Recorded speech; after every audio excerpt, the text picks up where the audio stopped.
A uberização é um novo modelo de trabalho que surgiu na área digital. Mediados por uma plataforma, trabalhadores de diversas áreas prestam serviços sob demanda para usuários desses aplicativos. Nosso foco hoje será em motoristas e entregadores.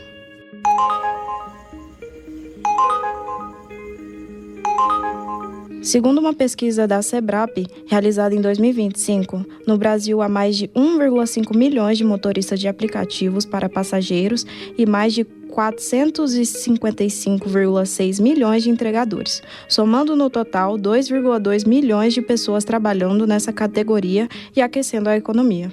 No centro do debate da chamada uberização, há pontos como autonomia, precarização do trabalho, relações trabalhistas e direitos.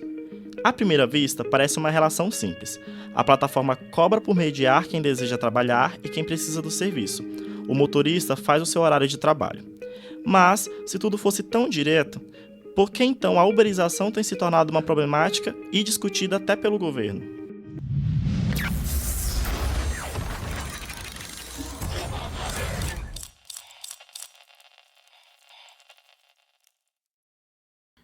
Me chamo Júlia Venceslau. E eu, Cássio Cruz. E para entendermos melhor essa questão, o advogado trabalhista Caio de Bessa vai nos explicar o que caracteriza um trabalhador autônomo de acordo com a nossa legislação.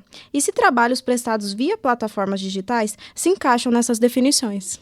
Olá, hoje nós vamos falar sobre um tema de bastante relevância, que é o tema do trabalho em plataformas. Meu nome é Caio de Bessa Santos, eu sou advogado trabalhista há 14 anos, sou mestre em Direito Internacional. Bom, em relação a esse tipo de trabalho, tem se perguntado se é uma nova relação de trabalho ou se é uma adaptação em relação às já existentes e previstas em lei.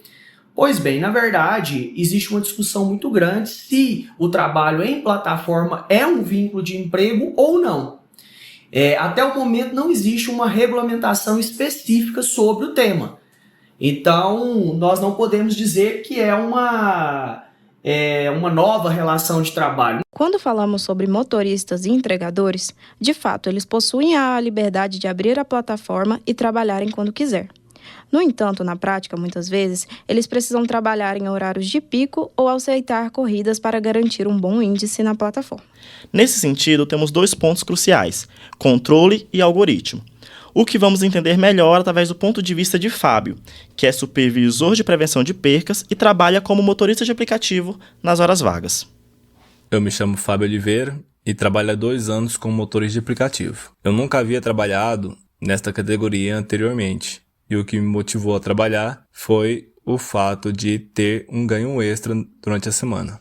A plataforma tem um sistema de promoção, que, por exemplo, ela traz para mim, se eu cumprir 10 corridas em um dia, eu vou ter um valor X no final, que ela mesma pagará para mim por ter cumprido essas 10 corridas. Eu uso a estratégia para bater as metas, calculando a quantidade de km e divido pelo valor em real que o aplicativo está me pagando. Eu trabalho em média mais ou menos 4 horas por dia, em dias variados durante a semana, e aos finais de semana, geralmente numa média de 7 horas após sair do meu emprego fixo. Eu defino meus próprios horários e a taxa de aceitação das corridas, eu que escolho qual corrida eu vou aceitar ou rejeitar. Assim, como todo trabalho informal, há instabilidade de renda, o que gera uma certa insegurança. Pois bem, então para a gente entender melhor esse assunto, a gente precisa primeiro entender quando se caracteriza uma relação de emprego.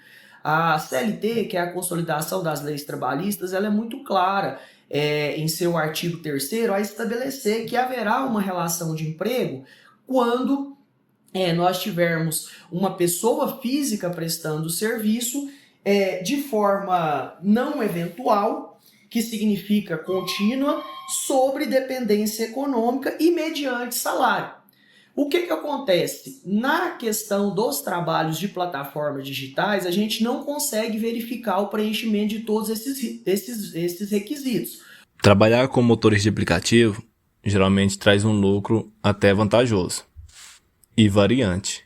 Quem define os preços das corridas é a própria plataforma e também ela nos informa como é feito os cálculos. Os valores pagos aos motoristas muitas das vezes são justos, mas também são injustos, porque temos casos de que uma pessoa chama, porém dentro do carro vai 4 pessoas. Acaba que é um prejuízo para nós, porque o cálculo não é feito com base na quantidade de pessoas, e sim na distância. Sobre as taxas cobradas pela plataforma, eu considero um valor, muitas das vezes, até justo.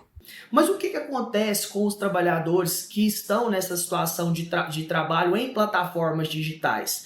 Nem todos esses requisitos são preenchidos. E o requisito em que é mais flexibilizado ou que se vê uma maior dificuldade para o preenchimento é justamente sobre esse requisito da dependência, que seria a subordinação ao empregador. Uma outra questão importante é a responsabilização pelos riscos. O trânsito brasileiro está cada vez mais caótico. Segundo o Anuário da Polícia Rodoviária Federal, divulgado esse ano, em 2024, mais de 6 mil mortes e 84 mil feridos foram registrados em acidentes. Fomos às ruas e abordamos mais 2 motoristas. Vamos ouvir um pouco do que eles têm a dizer sobre a sua rotina como trabalhadores em plataformas digitais.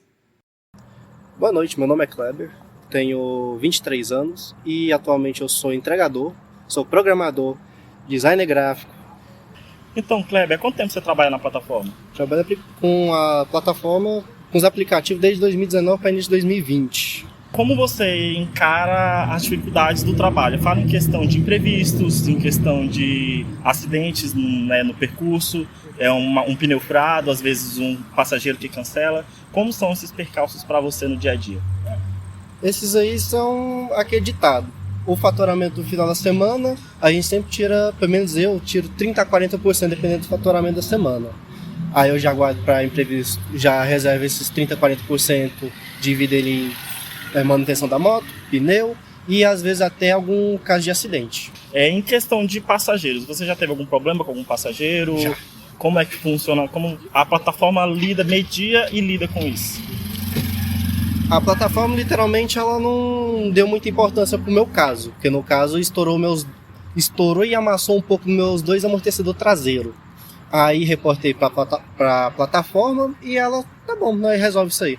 E até hoje nada, já tem 1 ano e pouco. Boa noite, meu nome é Jonathan. Minha profissão é na área da farmácia e eu uso a 99 como autônomo. E como funciona a questão da aceitação de corridas? Você pode escolher, você é obrigado a aceitar todas? Sim, eu posso escolher, mas eu tenho a quantia certa de escolher. Se eu rejeitar as chamadas, meu score abaixa no app. Aí eu tenho que escolher umas 2, 3 para meu score abaixar. Você considera o trabalho financeiramente vantajoso?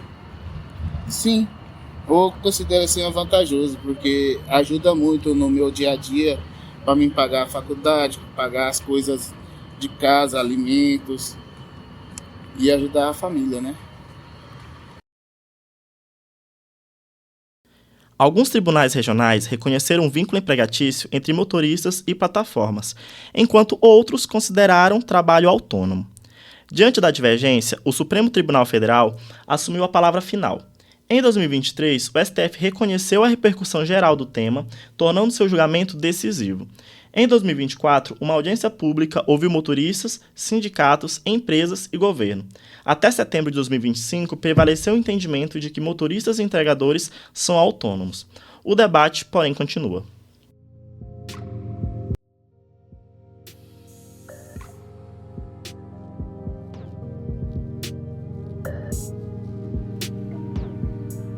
Este é um trabalho sonoro elaborado por Cássio Mariano como editor e repórter, Carla Vitória como produtora, Júlia Venceslau como narradora e Mariana Monteiro como roteirista, sob a orientação profissional do professor doutor Dejane Assunção. Créditos de áudio disponíveis em bit.ly/crédito efeito sonoro.